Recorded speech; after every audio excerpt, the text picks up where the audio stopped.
কথাটা ছিল সুপ্রিয় ভাই এবং বোন, যে দড়িতে বেঁধে ইব্রাহিম আলাইহিস সালামকে আগুনে নিক্ষেপ করা হয়েছিল সেই দড়ি পুড়ে ভস্ম হয়ে যাচ্ছে, কিন্তু ইব্রাহিম আলাইহিস সালামের শরীরের একখানা চুলও পুড়ছে না, একটা লোমও পুড়ছে না, ইব্রাহিম আলাইহিস সালামের পোশাকও পুড়ছে না, যাতে ইব্রাহিম আলাইহিস সালাম উলঙ্গ না হয়ে যান। দড়িটা যেহেতু ছিল মুশরিকদের, দড়িটা যেহেতু ছিল নমরুদের সেনাবাহিনীর, তাকে পুরানোর জন্য, কষ্ট দেওয়ার জন্য দড়িতে বেঁধেছিল, সেই দড়ি পুড়ে গিয়েছিল। জি, আগে দড়ি পুড়বে না, আগুনে যদি ধরা হয় দড়ি আর হাত কি পুড়বে?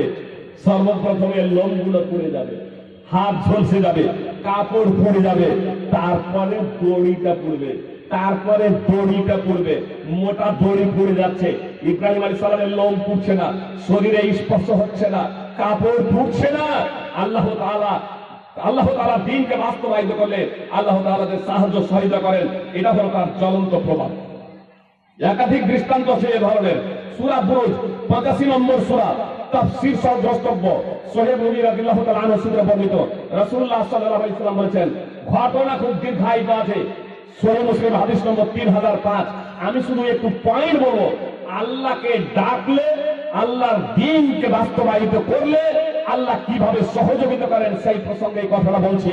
সুপ্রিয় ভাই এবং বোন, এক ছিল বাদশাহ, তার ছিল এক জাদুঘর। জাদুঘর যখন বৃদ্ধ হলো, বাদশাকে বলল, আমাকে একজন মেধাবী ছেলে দেওয়া হোক, যাকে আমি জাদুবিদ্যা শিক্ষা দেব। তাকে জাদুবিদ্যা, একটা মেধাবী ছেলে নিয়ে আসা হলো, তাকে জাদুবিদ্যা শিক্ষা দিত।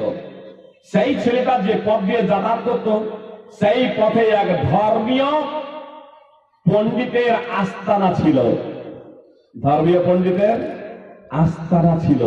সেই ধর্মীয় পণ্ডিতের কাছে ধর্মের কথা শুনত।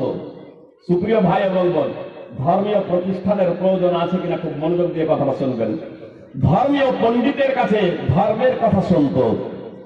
ওই যুবকটার মাঝে পরীক্ষা হয়, জাদু এবং ধর্মের ভিত্তিতে সে পরীক্ষায় উত্তীর্ণ হন যে ধর্ম হলো সঠিক, ধর্মের মাধ্যমে পরীক্ষায় সফল হন, ধর্ম তার কাছে সত্য প্রমাণিত হয়। বাদশাহ জানতে পারলো ওই যুবকটা বাদশাকে রব বলে মানে না, প্রতিপালক হিসেবে গ্রহণ করে না।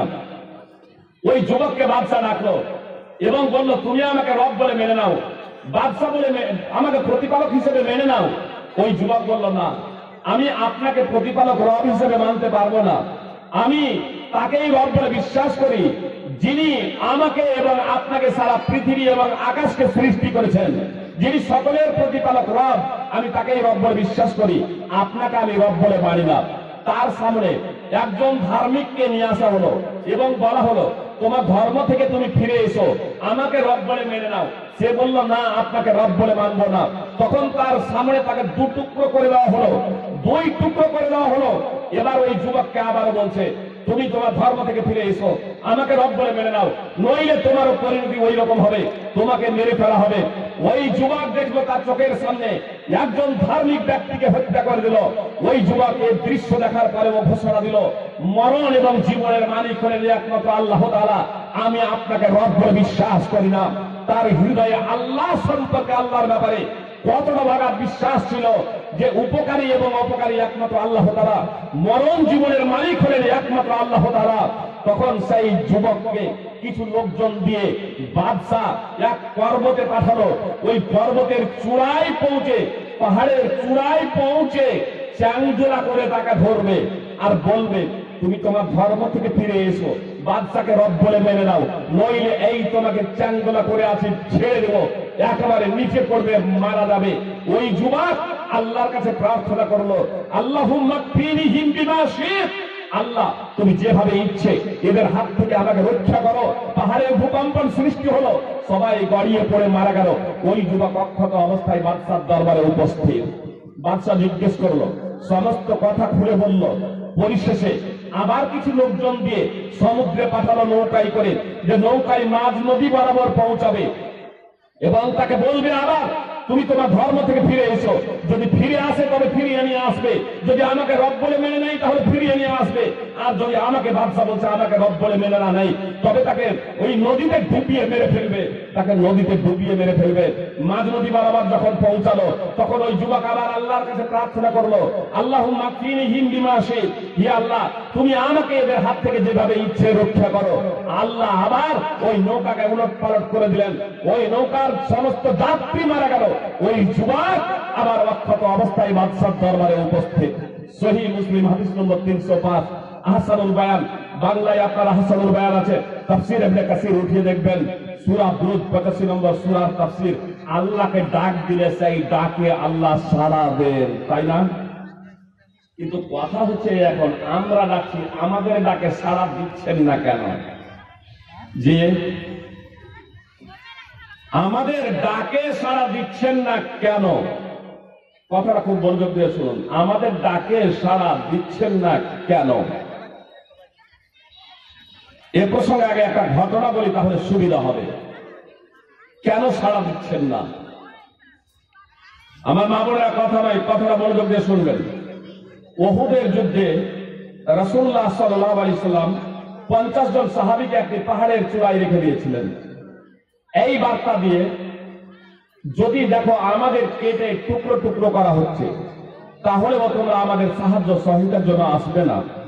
কোন বর্ণনায় আছে, যদি দেখো আমাদেরকে পাখিতে ছো মেরে নিয়ে যাচ্ছে, অর্থাৎ আমাদের লাশ পড়ে গিয়েছে, আমাদের লাশ পড়ে গিয়েছে আর শুকুরে ছেড়ে ছেড়ে আমাদের খাচ্ছে, তবুও তোমরা আমাদের সাহায্য সহযোগিতার জন্য আসবে না।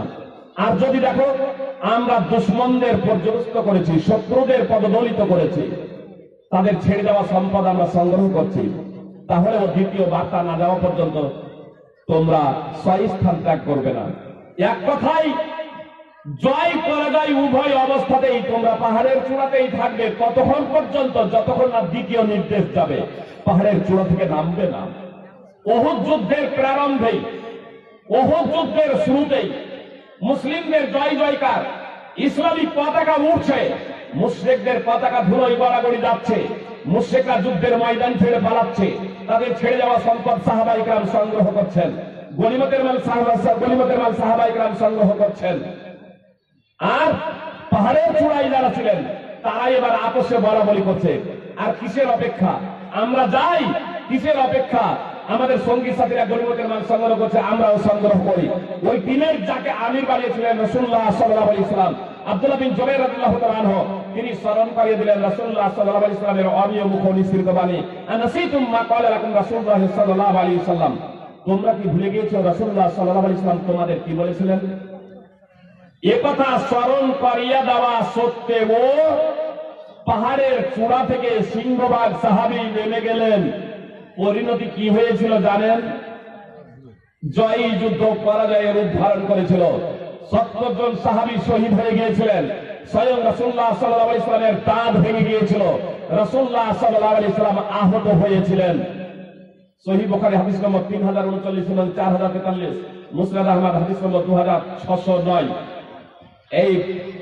এরই পরিপ্রেক্ষিতে আল্লাহ তাআলা সতর্ক করে দিয়ে ওহী অবতীর্ণ করলেন, ওয়ালা তাহিনু ওয়ালা তাহজানু ওয়া আনতুম আ'লাউনা ইন কুনতুম মুমিনিন, তোমরা হীনমনোবল হইও না, তোমরা হীনমনোবল হইও না, তোমরা দুঃখিত হইও না, তোমরাই বিজয়ী হবে যদি তোমরা ঈমানদার হও।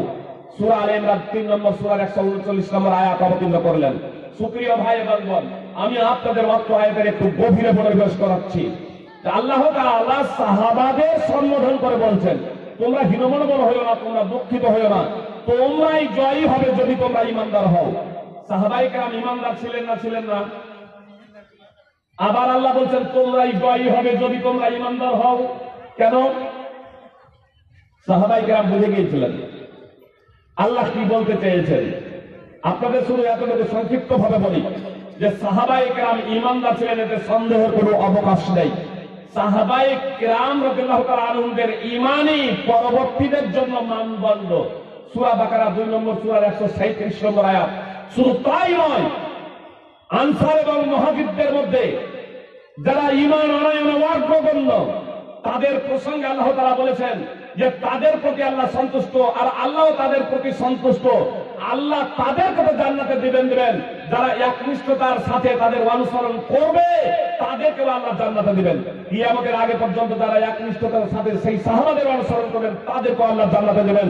এই কথা আল্লাহ তাআলা কোরআনে সূরা তাওবা 9 নম্বর সূরার 100 নম্বর আয়াতে বলেছেন। সাহাবায়ে কেরাম যাদের একনিষ্ঠতার সাথে অনুসরণ করলে জান্নাতে অনুসারীদেরও দেবেন, সেই সাহাবাদের আল্লাহ বলছেন যদি তোমরা ঈমানদার হও তাহলে তোমরাই জয়ী হবে। এ কথা বললেন, সাহাবারা বুঝে গেলেন আসলে ঈমানের বিভিন্ন স্তর আছে। সাহাবায়ে কেরাম বুঝে গেলেন যে আল্লাহ এবং তার রাসূল সাল্লাল্লাহু আলাইহি সাল্লাম যা বলেছেন আমাদের সেখানে কোন প্রকারের শিথিলতা প্রদর্শন করলে চলবে না, কোন প্রকারের শিথিলতা প্রদর্শন করলে চলবে না। সুতরাং জয় যুদ্ধ পরাজয়ের রূপ ধারণ করছে একটু শিথিলতা প্রদর্শনের জন্য। রাসূলুল্লাহ সাল্লাল্লাহু আলাইহি সাল্লামের নির্দেশ মানব না, এ কথা তারা বলেনি। যুদ্ধের ময়দানে এসেছে স্ত্রীর মায়া মমতা, সন্তান সন্ততির মায়া মমতা বিসর্জন দিয়ে যুদ্ধের ময়দানে এসেছে জীবনের ঝুঁকি নিয়ে।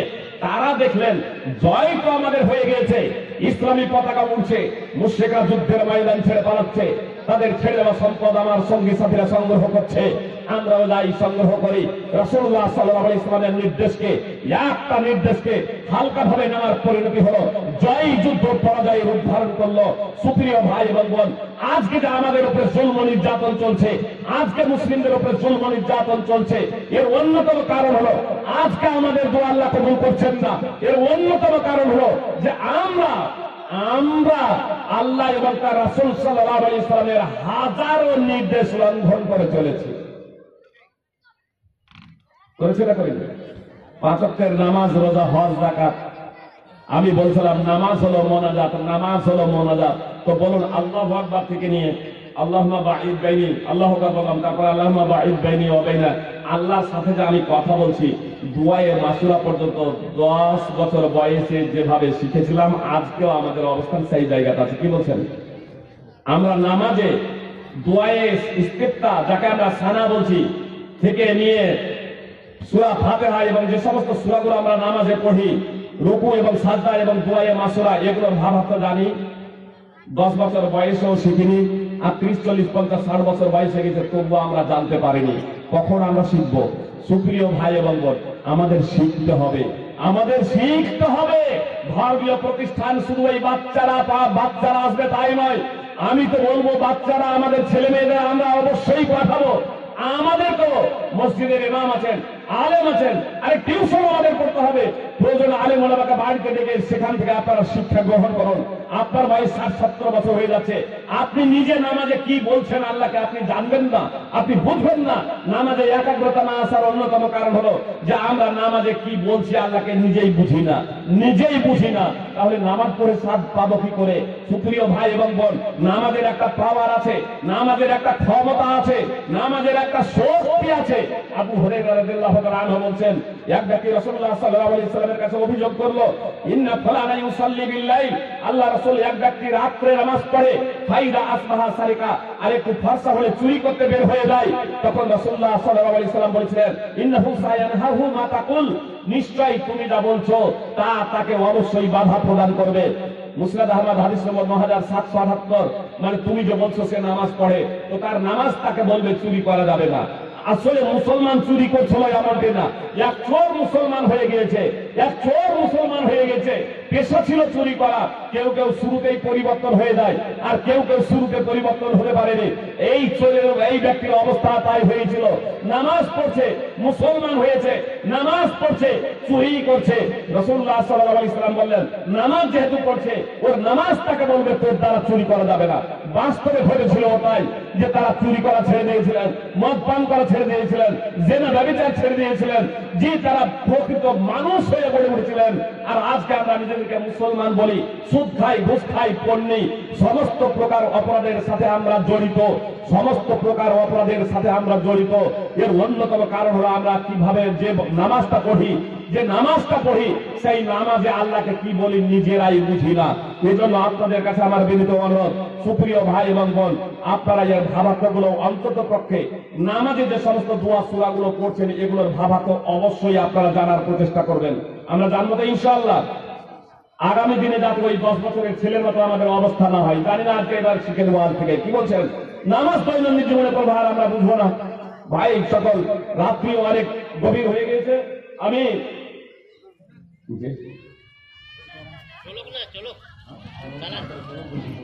জি জি সুপ্রিয় ভাই এবং বোন, আমি আপনাদের বলেছিলাম যে দান করলে বিষয়টা, যে দান করলে লাভবান কিভাবে হবেন, কেন আপনারা দান করবেন, কেন আপনারা দান করবেন। আমি এই প্রসঙ্গে দুটো হাদিস পেশ করবো, খুব মনোযোগ দিয়ে শুনবেন। সুপ্রিয় ভাই এবং বোন, অবশ্যই আমরা জান্নাতে যাব। আর আমি